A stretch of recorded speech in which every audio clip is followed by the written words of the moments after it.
6ஆம் வகுப்பு அறிவியல் பருவம் 1 அலகு 5 விலங்குலகம் புத்தக வினாக்கள் கேள்வி பதில்கள். மதிப்பீடு. சரியான விடையை தேர்ந்தெடுத்து எழுதுக. 1. உயிருள்ள பொருள்கள் அல்லது உயிரினங்களை பற்றி படிப்பது. உளவியல். உயிரியல். விலங்கியல். தாவரவியல். விடை உயிரியல். 2. கீழ்காணும் எவற்றுள் எவை உயிருள்ளவைகளின் பண்புகளாக கருதப்படுகின்றன? சுவாசம். இனப்பெருக்கம். கழிவு நீக்கம். தகவமைப்பு. சரியான ஒன்றை தேர்ந்தெடு. மற்றும் மட்டும். மட்டும்.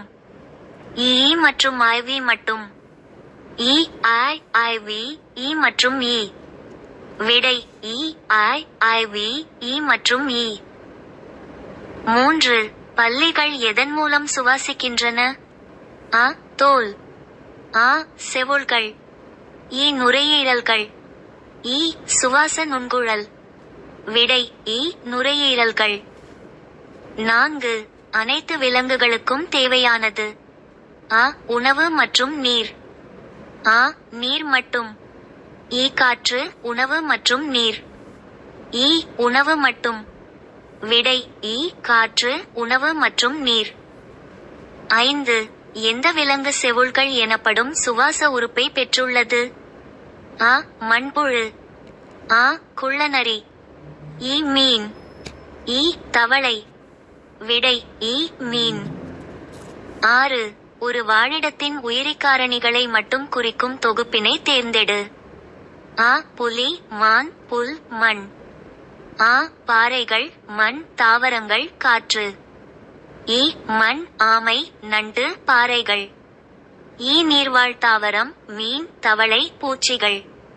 விடை நீர்வாழ் தாவரம் மீன் தவளை பூச்சிகள். 7. கீழ்கண்டவற்றுள் எதை வாழிடமாக கூற முடியாது?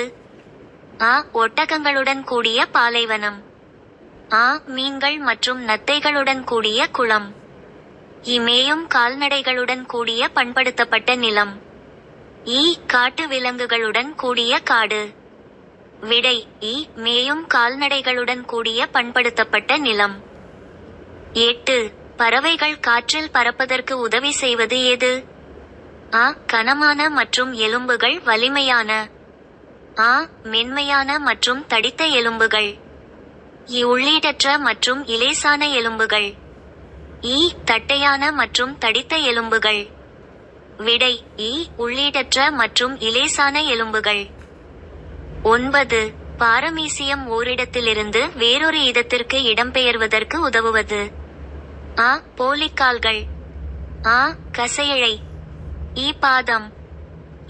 குரு இழை. விடை குரு இழை. 10. கங்காரு எலி வசிப்பது. நீர் வாழிடம். பாலைவன வாழிடம். புல்வெளி வாழிடம். மலைப்பிரதேச வாழிடம்.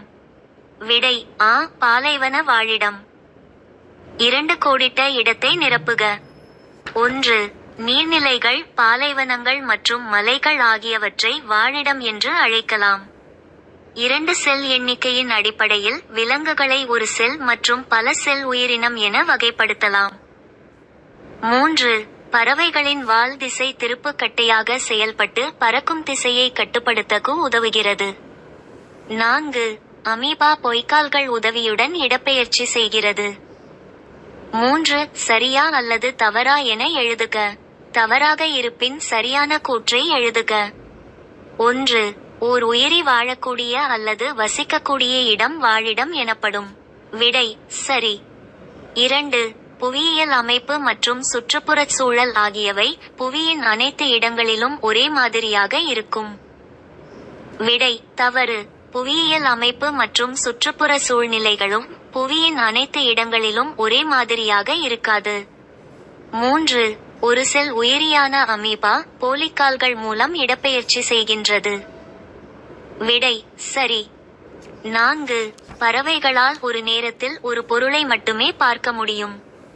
விடை தவறு. பறவைகளால் ஒரு நேரத்தில் இரு வெவ்வேறு பொருட்களை பார்க்க முடியும். 5. பாரமீசியம் ஒரு பல செல் உயிரி. விடை தவறு. பாரமீசியம் ஒரு செல் உயிரி. பின்வருவனவற்றை நிறைவு செய்க. 1. மழைக்காடுகள் புல்வெளிகள் மற்றும் பாலைவனங்களை என்று வாழிடம் அழைக்கிறோம். 2. ஒரு செல்லால் ஆன உயிரினங்கள் ஒரு செல் உயிரினம் என்று அழைக்கப்படுகின்றன. 3. மீனின் சுவாச உறுப்பு செவுள்கள் ஆகும். 4. கால்களில் உள்ள வளை நகங்களின் மூலம் பல்லிகள் தரைகளில் நடக்கின்றன. 5. ஒட்டகங்கள் தங்கள் திமில்களில் கொழுப்பு சேமிக்கின்றன.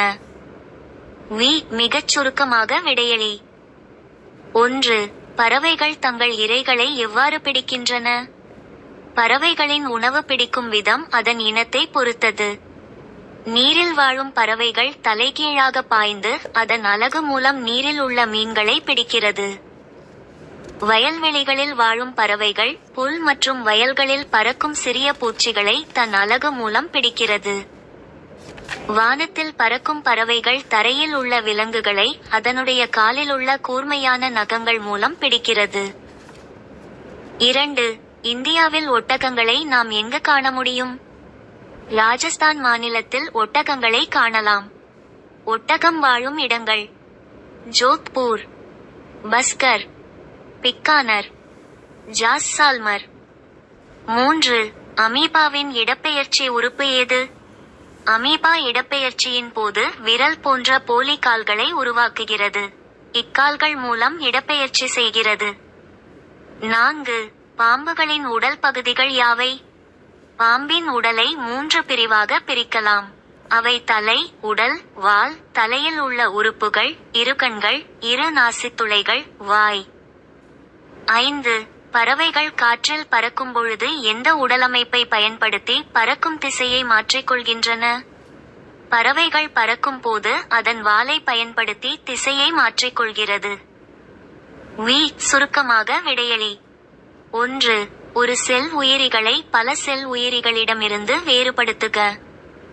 ஒரு செல் உயிரிகள்: 1. ஒரு செல்லால் ஆனவை. 2. உயிரியில் உள்ள ஒரு செல்லே வாழ்க்கை செயல்களை மேற்கொள்கிறது. 3. பொதுவாக இவை அளவில் மிகச்சிறியவை. 4. நுண்ணோக்கியால் மட்டுமே பார்க்க இயலும். 5. இவற்றில் திசுக்கள், உறுப்புகள் மற்றும் உறுப்பு மண்டலங்கள் கிடையாது. 6. செல்களின் அளவு அதிகரிப்பதன் மூலம் வளர்ச்சி அடைகிறது. அமீபா, பாரமீசியம் மற்றும் யூக்ளினா. பல செல் உயிரிகள்: பல செல்லால் ஆனவை. செல்களுக்கிடையே வாழ்க்கை செயல்கள் செய்வதற்கென்று சிறப்பு அம்சங்கள் உள்ளன. பொதுவாக இவை அளவில் பெரியவை. கண்களால் பார்க்க இயலும். இவற்றில் திசுக்கள், உறுப்புகள் மற்றும் உறுப்பு மண்டலங்கள் உள்ளன. செல் பிரிவு மூலம் செல்களின் எண்ணிக்கை அதிகரிக்கப்பட்டு வளர்ச்சி அடைகிறது. மண்புழு, மீன், தவளை, பல்லி மற்றும் மனிதன். 2. துருவ கரடிகள் மற்றும் பென்குயின்களில் காணப்படும் தகவமைப்புகளை எழுதுக. துருவக்கரடிகள்: 1. குட்டையான கால்களை பெற்றுள்ளது. 2. வெப்பத்தை குறைப்பதற்கு குறைந்த உடல் பரப்பை பெற்றுள்ளது. 3. தடித்த தோலை பெற்றுள்ளது. 4. உடல் முழுவதும் மென்மையான அதிகமான ரோமங்களை பெற்றுள்ளது. 5. தோலுக்கடியில் தடித்த கொழுப்பு திட்டுகளை பெற்றுள்ளது. 6. கொழுப்பு சத்து அதிகம் உள்ள உணவையே உண்ணுகிறது. பென்குயின்: 1. படகு போன்ற உடல் அமைப்பை பெற்றுள்ளது. 2. இதன் இறகுகள் சூரிய ஒளியை இழுக்கும் தன்மை கொண்டது. 3. கடினமான தோலை பெற்றுள்ளது. 4. இதன் அடித்தோல் அதிக கொழுப்பு திட்டுகளை கொண்டது. 5. இது நீருக்குள் பறப்பதற்கு குட்டையான இறகுகளை, துடுப்புகள் பெற்றுள்ளது. 3. பறவைகள் காற்றில் பறப்பதற்கு உதவியாக உள்ள சிறப்பம்சம் எது? 1. பறவைகளின் படகு போன்ற உடலமைப்பு. 2. பறவைகளின் முன்னங்கால்கள் இறக்கையாக மாறுபாடு அடைந்திருத்தல். 3. உள்ளீடற்ற, வெற்றிடத்தினால் ஆன இலேசான எலும்புகளை பெற்றிருத்தல். 4. பறவைகளின் உடல் இறகுகளால் மூடப்பட்டிருத்தல். 4. முதுகெலும்புள்ள விலங்குகளின் பல்வேறு தகவமைப்புகளை கூறுக. 1. இவைகள் அனைத்தும் பல செல் உயிரிகள். 2. அனைத்து முதுகெலும்பிகளும் தனித்து வாழ்பவை. 3. பாலினப்பெருக்க முறையில் மட்டுமே இனப்பெருக்கம் செய்கின்றன. 4. கடினமான மற்றும் வளையும் தன்மை கொண்ட முதுகெலும்பை பெற்றுள்ளது. 5. மூடிய இரத்த ஓட்ட மண்டலத்தை பெற்றுள்ளது. 6. நன்கு வளர்ந்த உள் எலும்பு சட்டகத்தை கொண்டது. 7. மிகவும் மேம்பாடு அடைந்த மூளையை கொண்டது. 7. விரிவாக விடையளி. 1. பாலைவனங்களில் வாழ்வதற்கேற்ப ஒட்டகங்களில் காணப்படும் தகவமைப்புகளை விவரி. 1. பாலைவனத்தில் சூடான மணலிருந்து தனது உடலை பாதுகாக்க நீண்ட கால்களை பெற்றுள்ளது. 2. நீர் கிடைக்கும் போது அதிக நீரை அருந்தி தன் உடலில் நீரை சேர்த்து வைக்கிறது. 3. தன் உடலில் உள்ள நீர் இழப்பை குறைக்க குறைந்த அளவு சிறுநீரை வெளியேற்றுகிறது, மேலும் வியர்வை வெளியேற்றுவதில்லை. 4. அதன் திமிலில் கொழுப்பை சேமித்து வைக்கிறது. சக்தி தேவைப்படும் போது கொழுப்பை சிதைத்து ஊட்டம் பெறுகிறது. 5. பாலைவன மிருதுவான மணலில் நடக்க பெரிய தட்டையான திண்டுகால்களை பெற்றுள்ளது. 6. நீண்ட கண் இமைகள் மற்றும் நீண்ட தோல் கண்கள் மற்றும் காதுகளை புழுதி புயலிலிருந்து பாதுகாக்கிறது. 7. நாசி துவாரங்கள் தூசிகள் உள்ளே செல்வதை தடுக்க மூடிய நிலையில் உள்ளது.